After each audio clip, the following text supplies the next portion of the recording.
वालेकुम everyone, welcome back to my YouTube channel. कैसे हैं आप सब? उम्मीद करती हूँ आप सब ठीक ठाक होंगे, खैर खैरियत से होंगे। आज मैं अपनी फ्रेंड के घर आई थी मेहंदी लगवाने।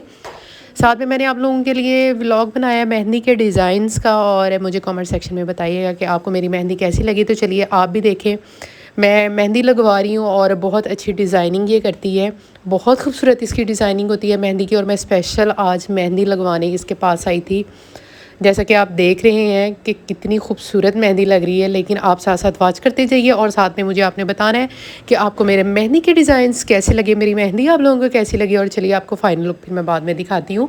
साथ साथ आपको ये व्लॉग वॉच करें और साथ साथ मेरी मेहंदी देखें कि किस तरह लग रही है।